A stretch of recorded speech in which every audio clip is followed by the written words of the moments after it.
Amen. Kung po ay narito dahil alam mo na ang Diyos mo ang mapagmahal. And especially po, tayo po lahat ay narito dahil alam mo na mahal mo ang Diyos. Do you love God? Yan. So, malinaw na malinaw po, bakit po tayo narito. Maliban na lamang po kung meron pa po kayong ibang pangunahing layunin kung bakit po kayo narito. So, ang Diyos lang po nakakaalam, ang Diyos lang po nakakabasa ng puso nyo at kaisipan nyo why you are coming into the church. Basang-basa po yan ng Panginoon kung ano po yung nandiyan sa inyong mga puso. According to the research, kahit po tanongin natin yung mga taga-ibang church members, 89% said, if you ask them the same question, they will also answer the same answer that we answer. O, di ba malinaw? O, sagot. O, ulit. Yan. Di ba? Ganun din po, halos katulad lang din po ng sinagot nyo o inabanggit po natin yung pwede din po nilang sagutin o ilagay sa kanilang mga list down. Kasi wala na po tayong ibang layunin. Bakit po tayo nagpupunta rito sa church? Bukod po sa gusto nyo pong makita yung mga kapatid nyo. Smile nyo may mga katabi nyo. Natutuwa ka ba? Kasi yan isa yan sa mga pangunahing layunin nyo. Bakit po kayo pupunta rito? Di ba? Yan. 89% out of 100, meron pa pong 11%. Meron pa pong 11% na nakakatuwa. Sabi ko, only 11% said that their main purpose why they are coming into the church is to win the lost for Christ. Amen to that? Alam mo po, lahat po tayo dito, o mga ilan-ilan na po sa atin dito, yun po yung pangunahing layunin na may naglalagay na rin po sa kanilang mga lista kung bakit po sila napupunta rito is to win the lost for Christ. No, kaya po siguro nagtataka tayo bakit mas marami. Kasi 89% yung kukumpara po natin, tas 11%. I'm sure, sigurado po ako na ang Diyos po ay nalulugod. Natutuwa po sa lahat po ng mga nabanggit po natin kung bakit po tayo narito. Amen. Pero alam niyo po, mas matutuwa po ang Panginoon, I'm sure ako, alam ko, lahat kayo sa akin, na kapag ka po tayo ang naging ang concern po natin o tayo po nagkaroon ng compassionate heart for the lost, you are touching the God. You are touching the very heart of God. Amen? Naalala niyo po yung sa Bible, sabi natin, pag po tayo nakapagdala ng kaluluwa, kahit isa lang, ano po ang sabi ng Biblia? Laksa-laksang anghel ang nagdiriwang po sa langit. I believe, and you agree with me, that you are touching the very heart of our Lord Jesus Christ. Amen. 11% kumpara po sa 89%. Kaya po siguro, mas marami po ang nakakakilala kay letter M ng mga Muslim. No? Kaya po siguro mas maraming, pwede natin sabihin, mas maraming nakakilala kay letter B ng Buddhism.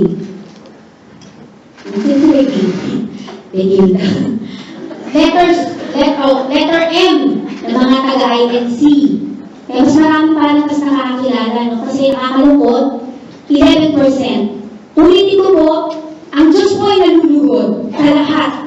Alam ko, nababasa ng Diyos kung bakit po kayo narito. Ang Diyos po ay nalulugod. Ang Diyos po ay natutuwa. Why are you coming into this church? Pero ulitin ko po, kaya po itong hapon, ay gusto ko pong i-share sa bawat isa po sa atin yung patungkol po sa Ebanghelyo, Evangelism. No, pagka pinakinggan po natin yung salitang evangelism, parang ang laki-laki niyang gawain. Parang ang laki-laki gawain, parang hindi siya ganun kadali. Sister Nila, parang hindi ganun pa ka-applicable sa atin sa panahon ngayon. Kaya po yan ay pinamagatan ko pong lifestyle evangelism. You will know what is lifestyle evangelism means. No, kumbaga parang ang maging tendency o maging dating po sa akin ay parang hindi ganun kalaki, parang hindi pa ako nakakot yan. Kasi pag nag-iisip tayo ng evangelism, naisip natin, syempre, evangelism itself is the good news, the message of God, the gospel of Christ. No? Naisip natin agad yung mga malalaking, kailangan mag-evangelize tayo sa mga malalaking grupo, sa mga malalaking krusada, sa mga kailangan natin magbahay-bahay. Ano po? So yan po, ibig sabihin po ng lifestyle evangelism ay it is a representation of Christ to us from others. Or it is a manifestation of the gospel of Christ in the life of the Christian. Amen. Matututunan po natin yan. Roman number 1. Mag-start po tayo sa number 1.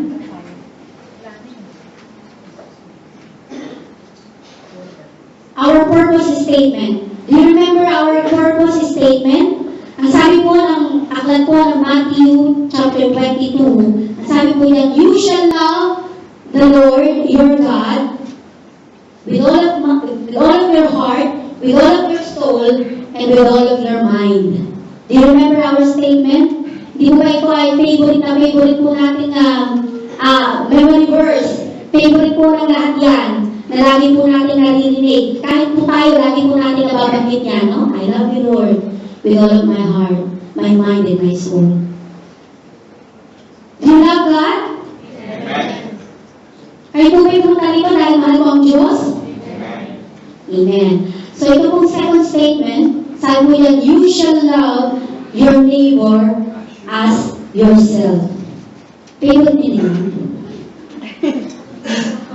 Favorite niyo din? May wow position po. No, favorite niyo din ba yan? Amen. Maraming bubulong na. Depende.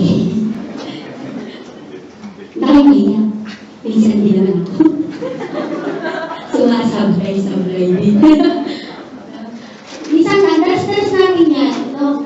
Huwag po kayo mag-alala kasi kaya po tayo ay nag-aaral, kaya po tayo nire-remind ng Panginoon ay dahil po dyan. Alam ko po hindi ganun kadali, hindi po ganun kasi tayo po ay we're still on the process. Yan. Sabihin sa sarili nyo, I'm still on the process. Nasa proseso pa naman ako eh. Hindi po tayo mahiya. No? Praise the Lord. You shall love. Sabi natin, you love God. Hindi na, kanina lakas ah. Do you love God? Amen. Do you love your neighbor? Amen. Well. Yan. So, our purpose statement answered clearly our questions why we are here. We are here to love God and to love people. Tatayin na po yung anniversary natin, yung po yung ating team. Love God, love people. Alam po natin ngayon, bakit po yung dahilan po natin, bakit po tayo pupunta rito. Bukod pa po sa mga, kung bakit po tayo pupunta rito. We are here to love God and to love people. That is our purpose statement. Just remember that. Then Roman number 2, our Great Commission. Do you remember our Great Commission? Sabi po ng Matthew 4:19, sabi po yan, then He said to them, follow me, and I will make you fishers of men. Follow me. Who said follow me? Yan. Sino po yung sinasabihin niya, and I will make you fishers of men? Sorry? No, sino po yung sinasabihan ng fishers of men? Who are the fishers of men? Sino po? Mga disipulo. Sino lang ba? Tayo. No, who are the fishers of men?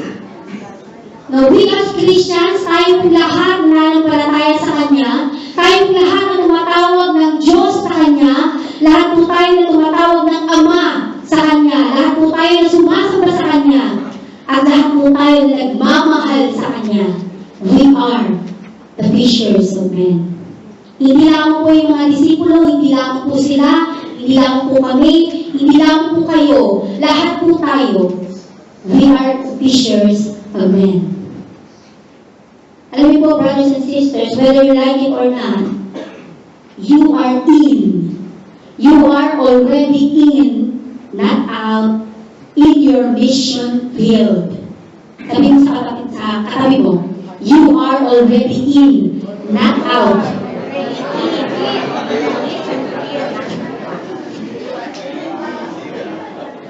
Sa ayaw at sa gusto mo kapatid, we are already in. in our mission field. No, maaari hanggang sa ngayon nag-iisip pa rin kayo, what is that Great Commission? No, kailangan ba maging ako, dumating pa ako sa puntong maging Pastor Belihin, dumating pa ako sa pagiging pastor, sa pagiging evangelist, o magaling, malalim. Ano, marami tayong iniisip, parang makasama tayo sa mga misyonaryo, mangaral tayo ng ebanghelyo o ng salita ng Diyos. No. Alam niyo po, yung text po natin, talaga po natin sa second page. So, ko lang po basahin sa inyo para po maging clear. Ang sabi po dyan, sa Matthew 28, verse 29, sabi po dyan, go therefore, pwede niyo po ba akong sabayan? Go therefore, and make disciples of all the nations, baptizing them in the name of the Father, and of the Son, and of the Holy Spirit, teaching them to observe all things that I have commanded you. And surely I am with you always, even to the end of the age.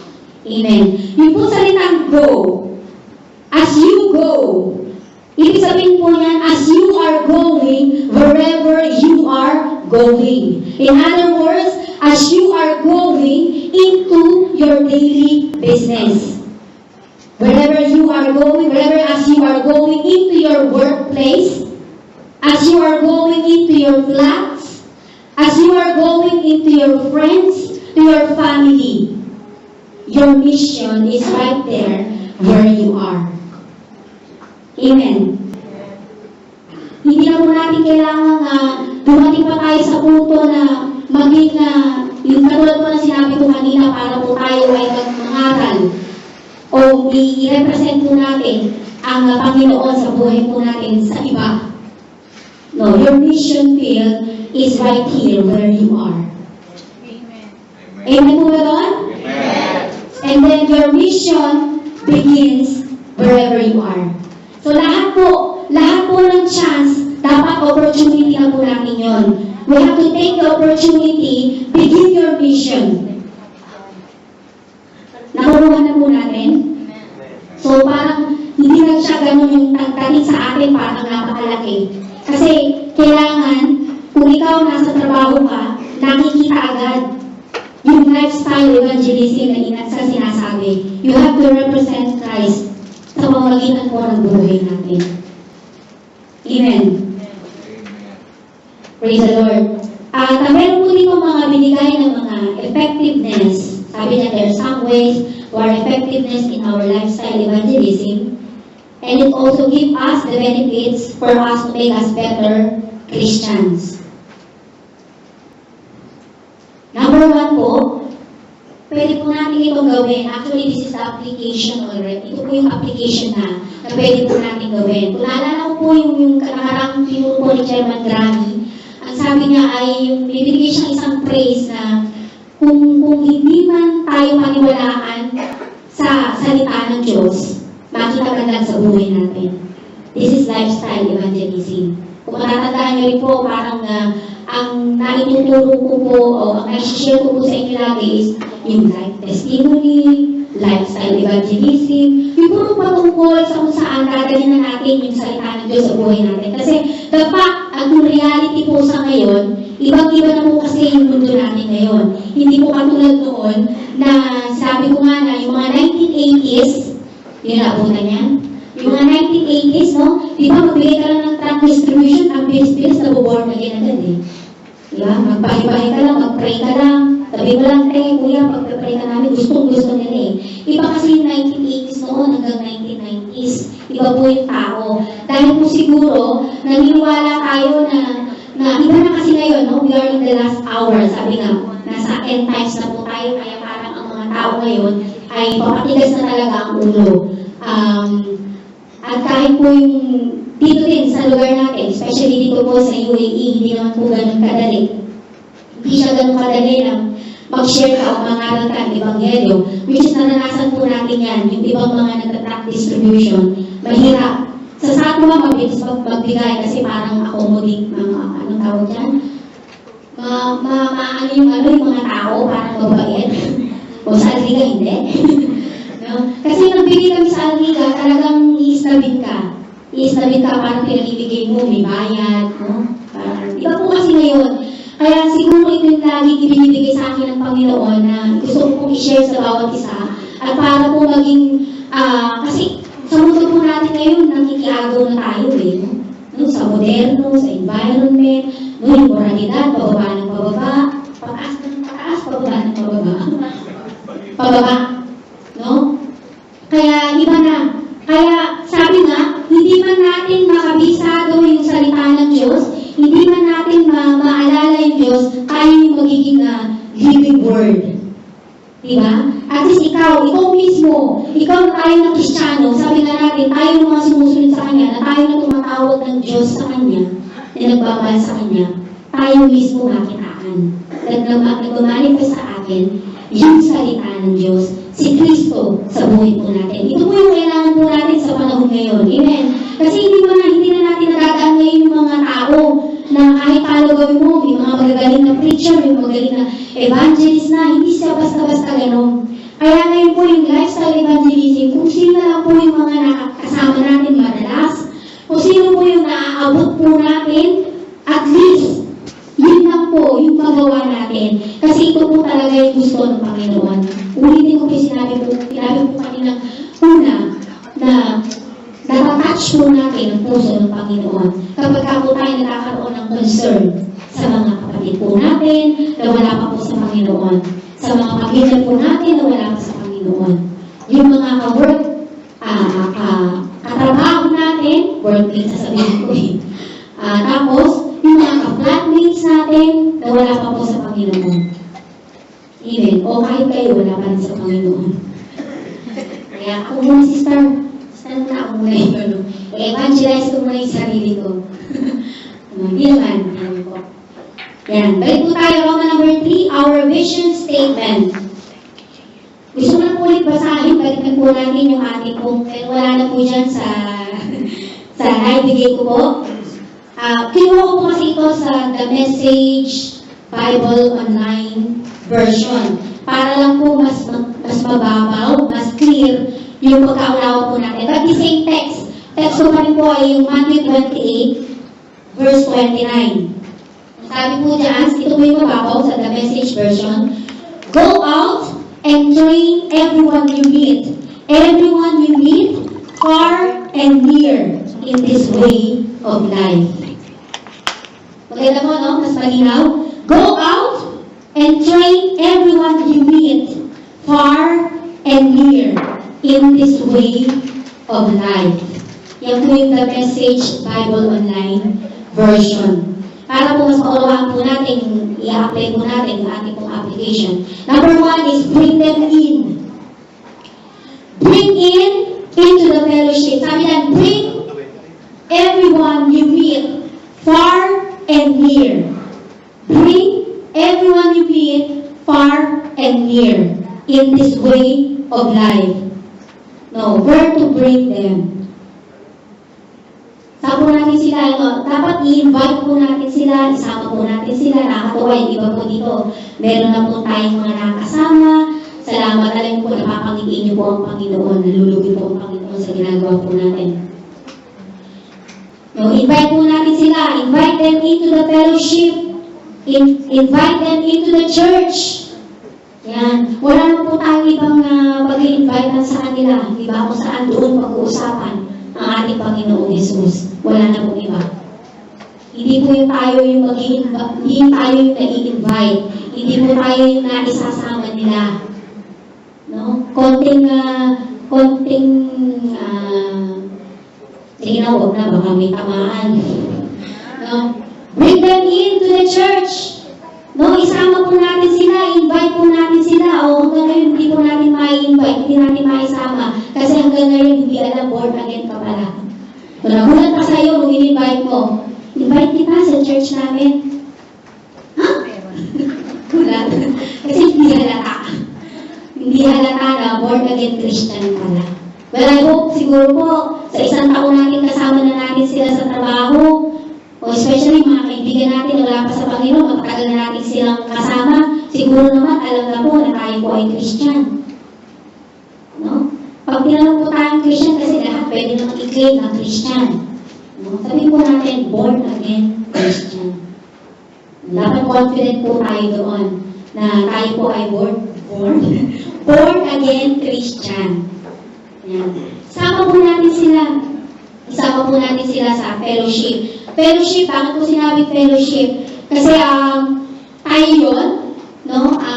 Ipakilala natin sila, i-involve natin sila sa mga kapatid natin para hindi po sila para hindi po sila ma-OP. No? Mas maganda po kasi yun ko lang po dito sa JR, no? Friendly naman po yung bawat isa. At mag-enjoy po sila. Ganun po yung gawin natin. Huwag po natin pag dinala natin sa church, hindi yung kayo lang din yung kausap. Pakilala natin sila. Amen. Dito na church, kung saan makikita yung service of God, yung po ating mga ginagawa dito sa loob. No? Hayaan po natin sila na nakakita po nila yun. Siyempre, bago po ang lahat ng iyan, ay alam naman po natin bukod sa Ebanghelyo ng Panginoon, siyempre dapat pinag-pray na po natin yan. Yung po importante. Lagi po natin sandata, yung lagi po tayo nananalangin. And number 2 po, build up. Build them up. Yan. Build everyone you meet, far and near, in this way of life. Yan. Build up. Nasabi niya, dito na po papasok yung ating pong lifestyle evangelism. No? Lifestyle evangelism that it represent Christ to us from to others.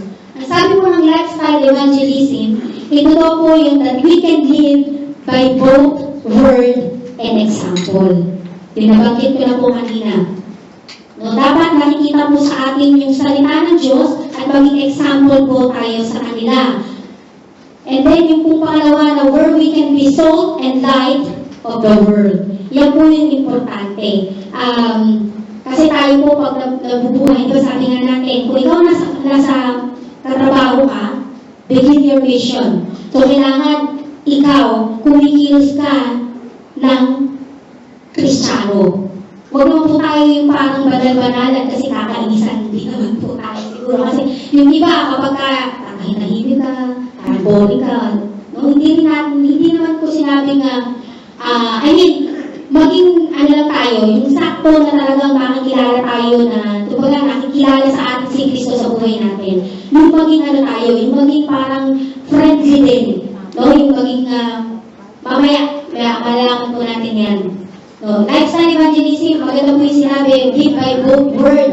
So, mahirap po kasi na makita tayo bilang isang Kristiyano na hindi naman nakikita sa atin o wala tayong hindi nakikita sa atin yung salita ng Diyos. Kasi yun po ang pinakamahirap. So, ibabalik po natin, napakahirap po na nagsasalita ka pero hindi nakikita sa buhay mo. No? Di ba marami tayong kakilalang ganyan, no? Masyadong for example, masyadong malalim, pero parang hindi mo naman din makita sa kanya. Marami siyang alam sa Bible, pero yung buhay naman niya. Di ba meron mga ganyan? Meron mga ibang tao, o meron mga ibang Kristiyano na napakaraming alam sa Biblia. Pero bakit ganun yung buhay niya? Bakit ganun yung attitude niya? Bakit ganun yung character niya? Parang ibang-iba naman doon sa word o doon sa salita na kinikilos niya. And even yung example, o parang hindi makita ng example. Hindi po natin kailangan maging ganun naman kalalim, pero hindi naman natin ina-apply. Pero hindi naman din po natin kailangan maging hindi naman ganun mag-aral. No? Sabi nga natin kailangan yung nasa level lang tayo, kung saan hindi po tayo makakatisod o hindi po tayo makaka-distract po ng ating pong mga kapatid. And also, where we can be salt and light of the world. Yan po yung sinasabi ng Biblia. We can be salt. Ang asin ay pag nakalagay po yan sa container o sa garapon o sa isang lalagyanan, kapag yan hindi mo binuksan at tinalo sa pagkain, parang wala din siyang use. Hindi ba? So tayo, bilang mga asin, dapat tayo lumalabas doon sa lalagyanan natin, doon sa comfort zone natin. Hindi kasi tayo magiging salt ng sanlibutan, nagmutong ito kung hindi tayo lumalabas. Kung hindi tayo nagbibigay ng ingredients o ng lasa doon po sa mga nakapaligid po sa atin. For example, kung tayo po nasa mga flats natin, No, maliban na lang siguro kung ikaw ay may sakit maghapon. Especially po, kaya mapapalad po yung mga may flat na may mga kasamang hindi pa nakakilala sa Panginoon. Kasi mas magagamit tayo, yun yung opportunity. Yun doon tayo makakapag-share ng gospel ng Panginoon. No, mas maganda po yun. Kaya kung tayo po may mga kasama na hindi pa nakakilala sa Panginoon, mas maganda. Doon po tayo magiging kagamit-gamit. Labas tayo, hindi po parang makisama, kundi makisama. No? Kasi pangit naman kung nakakulong lang tayo sa kwarto, pero hindi naman gumagana yung pagiging soul mo bilang isang Kristiyano. O usap-usap din pag may time na. Lalabas tayo, makikipag-friendly, kakausapin naman natin. Minsan kasi ganun lang tayo. Hello? Ganun lang, no? Minsan sa flat, ganun lang. Konting chika. Kasi minsan yan din kasi parang nakaka-ano sa kanila. Kasi pagka ikaw, tayo po bilang mga kasal, dapat tayo talaga nag-i-initiate. Hindi po tayo yung uunahin pa nila na lapitan. Hindi yung tayo pa yung uunahin nilang batiin. We are the soul. We are the soul of the world. So dapat tayo po yung nauna. And lights, napakalinaw po ng ibig sabihin po ng ilaw sa Biblia. Ang ilaw po ba saan nilalagay? Sa madilim. Ang ilaw lagay mo sa maliwanag. Hindi siya mapapansin. No, yung lampara. Saan dapat nilalagay? Sa ibabaw o sa ilalim? O, sa ibabaw. Kaya pag umalis kayo, patayin niyo. Kasi pamamas ko. No, joke lang po. Kapag ka po ang ilaw, di ba sabi nila, huwag ang lampara, huwag mo ilalagay sa ilalim. Kasi hindi naman makikita yan. No?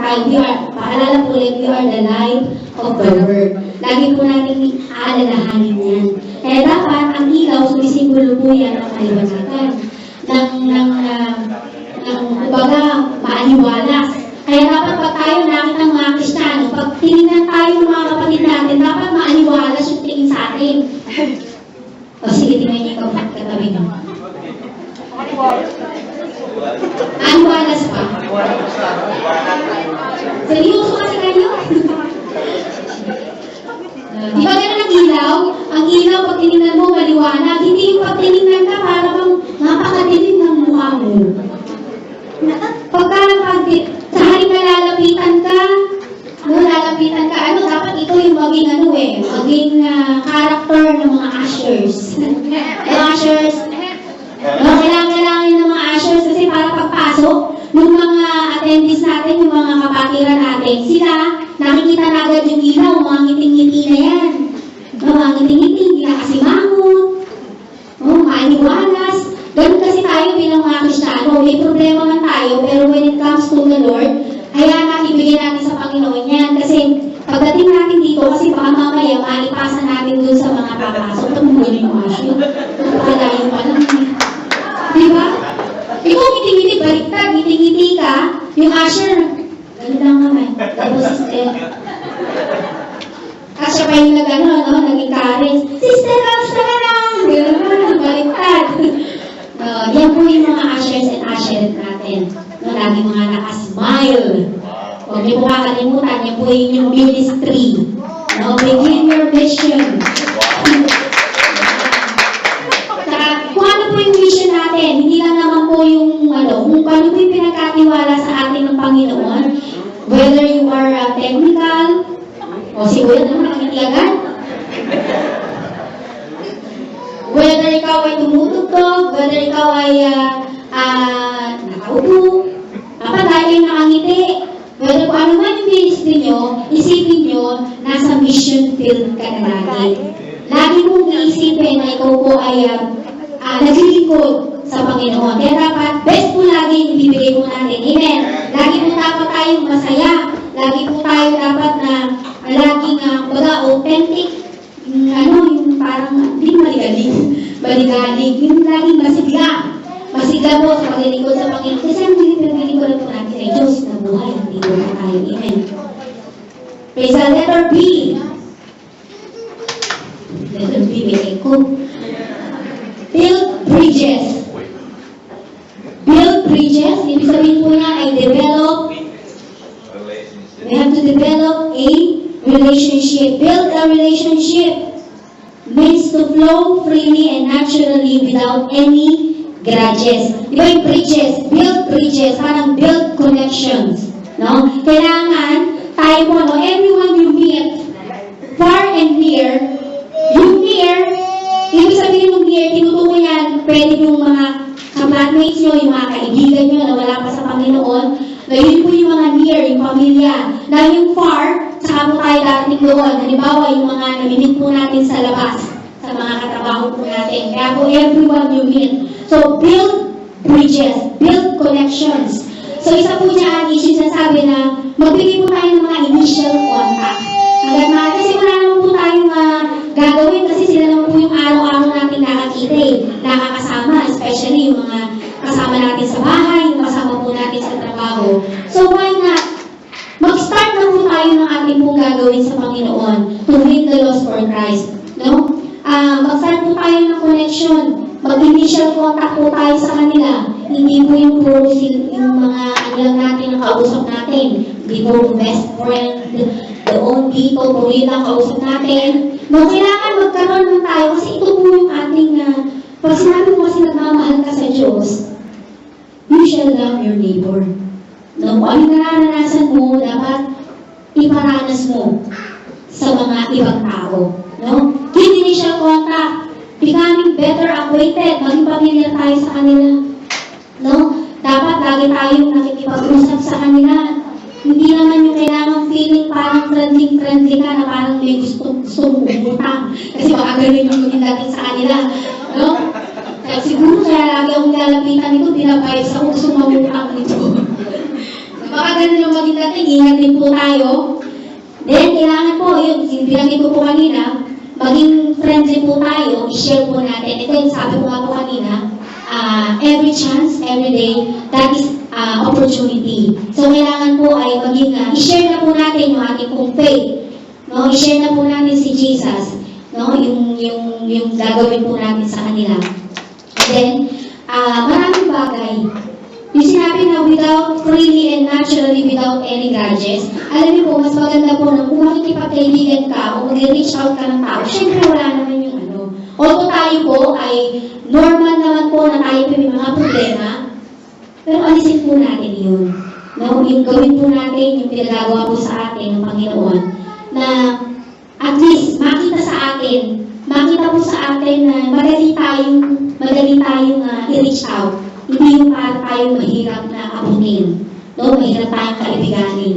No? Kaya binigay po yung mga ibang sample po na yan. Ganun po yung pwede po natin i-apply. Huwag po tayong parang isolated ang dating. Hindi po yung parang di makausap, kinakatakutan, parang di malapitan, di makabasag pinggan. Dapat tayo po mismo parang nakikita na po sa atin. Kasi ganun si Kristo sa buhay natin. Yun yung makikita. Mas madali po tayong makakawin. Mas madali po natin silang mai-invite. At alalahanin po natin, wala naman po mahirap sa Diyos. Amen. Unang-una, gagawin po natin yung part natin, hindi naman po tayo nag-born again. Tandaan niyo po yan. Hindi po tayo nag-born again, si Jesus po yun. Gawin lang po natin yung ating misyon at hayaan lang po natin ang Diyos. Ipanalangin lang po natin sila. These are only ways at yung mga suggestion na pwede po natin gawin everyone you meet. No? Sa araw-araw po ng ating buhay. Yan po yung mga ways of effectiveness ng lifestyle evangelism. Now, Roman number 4, why should we be concerned about evangelism? Of course, because God loves people. Amen. Ang sabi po ng 2 Peter chapter 3, verse 9, the Lord is not keeping His promise, as some understands slowness. He is patient with you, not wanting anyone to perish, but everyone to come to repentance. God loves people and He wants to see everyone saved.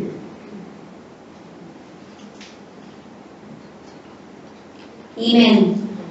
Alam niyo po, ang mundo po ay lubog sa kasalanan. That's why He sent po kanina binigay po ni Brother Gab No, that's why God sent a rescuer, a redeemer, and that is Jesus Christ. No, yan po yung unang-unang dahilan kung bakit po tayo ay pinasusunod, pinasusunod po ng ating Panginoon because God loves His people. Yun po yung dapat po natin maging unang-unang layunin bilang mga mananampalataya. At higit sa lahat, kaya po lagi inuulit-ulit na tayo po lahat na nagmamahal sa Kanya. We should love our neighbor. Yan. God's love is people. Ang sabi po ng Romans 3:23, na sinabi po natin na all have sinned and fall short of the glory of God. Then binigay po niya yung John 3:16. Alam na alam po natin yan. The Savior is Jesus Christ.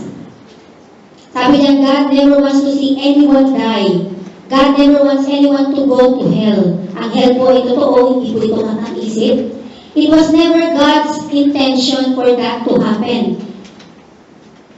The scripture tells us that hell was created for the devil and his angels. So malinaw na malinaw po na ang hell po ay para po sa mga devil, kay Satan at sa kanyang mga lipi, sa kanyang mga angels. So, ang tao po ay hindi po destiny na mapunta doon. Kaya po ang Diyos po ay gusto niya ay mapunta po ang lahat doon po sa langit at makapiling niya. Kaya po tayo ay actually hindi po ito suggestion, kumbaga ito po ay binibigay po sa atin ng Panginoon na gawin po natin to share His love, to share His gospel. And number 2 po, because Jesus commands us to reach out. Doon pa rin po tayo sa ating pong verse. Sabi po yan, go, therefore and make disciples of all the nations by baptizing them in the name of the Father and of the Son and the Holy Spirit, teaching them to observe all things that I have commanded you, and surely I am with you always, even to the end of the age. And also dito po sa Luke 14:23, sabi po diyan, go out into the country and urge anyone you find to come in so that my house will be full. You will be my witnesses, sa Acts 1:8. Because Jesus commands us to reach out. Ito po yung Great Commandment and Great Commission. These are not suggestions. Hindi po ito sinasabi ng Panginoon. This is a command from God. We have to reach out. We have to reach out. Amen po? Amen. Kaya po, huwag niyo pong isipin yung masyadong malalaki na kailangan nating sumali sa tract distribution. Mas maganda po kung sumasama po kayo sa mga ganon. Pero sa ngayon po ay parang po hindi kayo masyadong mabigla o magulan. Ito po yung mga kaparahanan.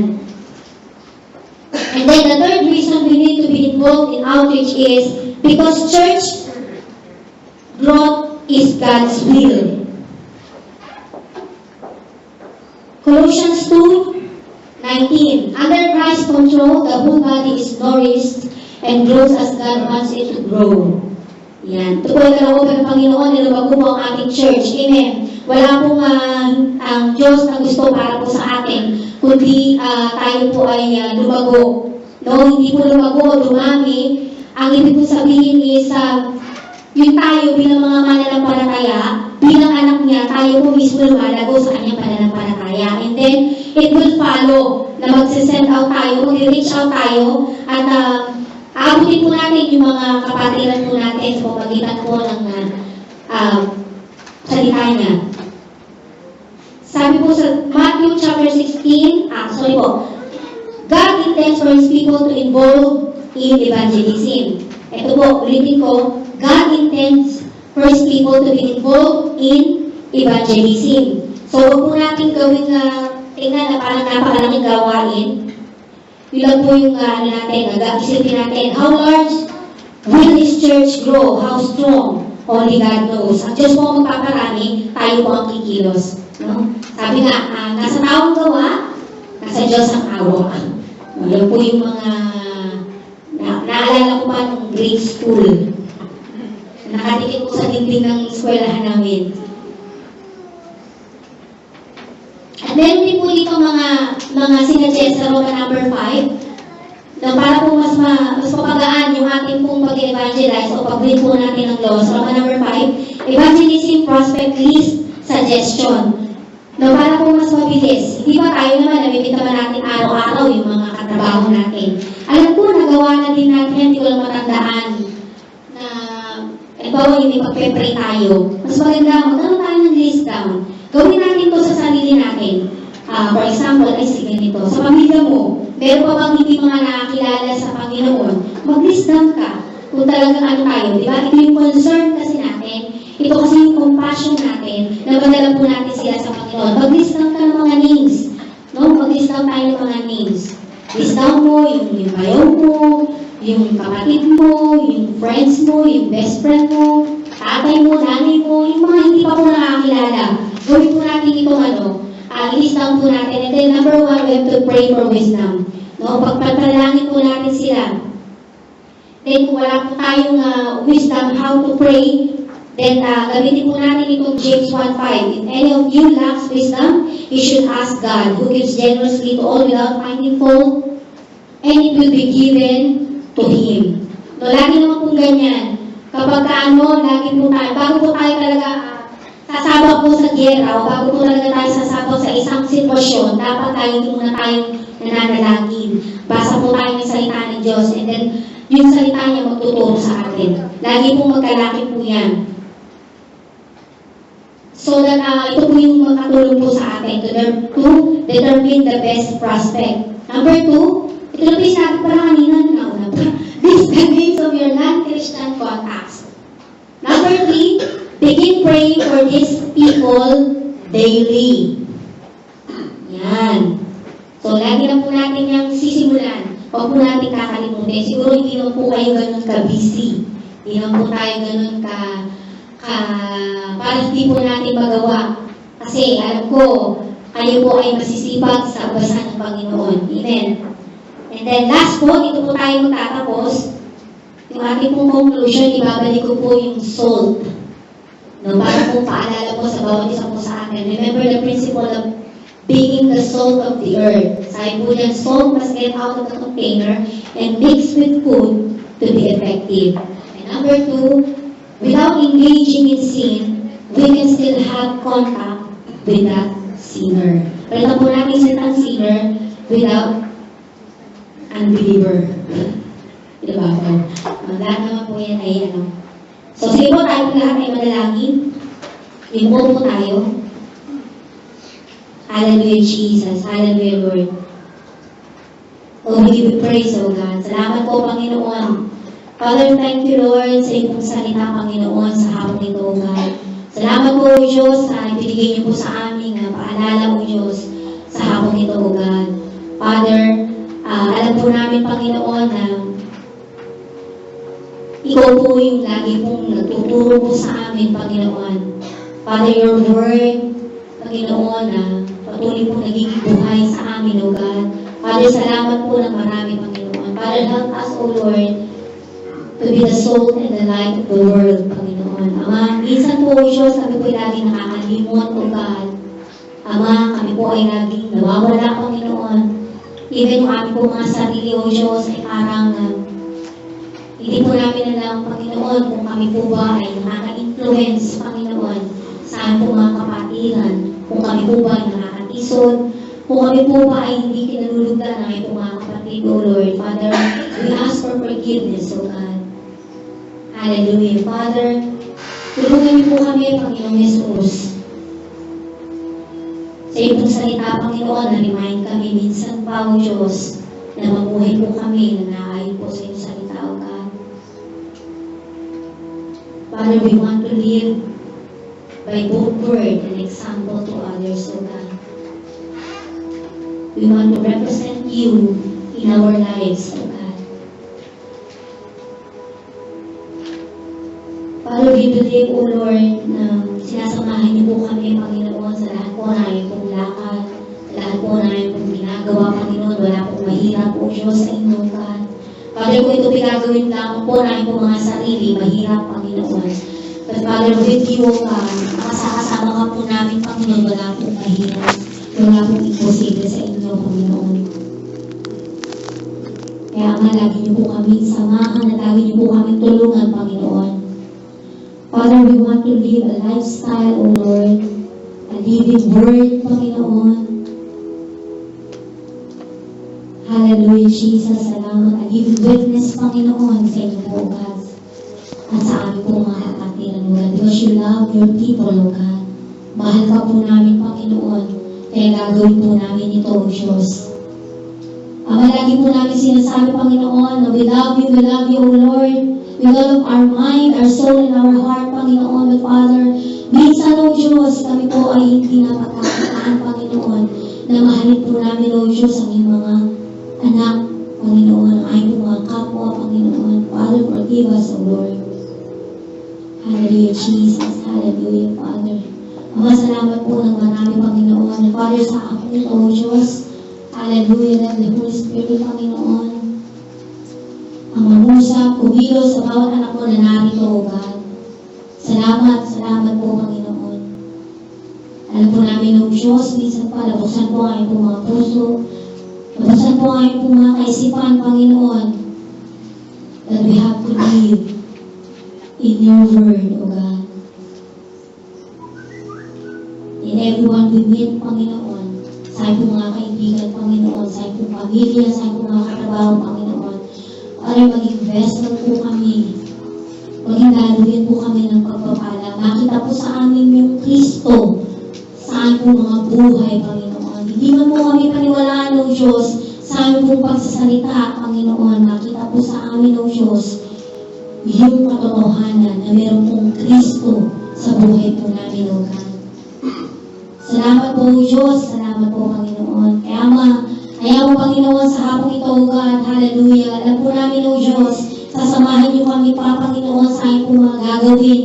Ahead of time, Panginoon, sa lahat po ng mga gagawin po namin in future, O Lord. Ama, sasamahan niyo po kami. You will give us wisdom, Panginoon. Kung paano po namin i-initiate, kung paano po namin i-approach, Panginoon, yung po aming po mga kasamahan, O God. Ama, tutulungan mo kami, O Diyos, na gawin po namin ito ngayon, Panginoon.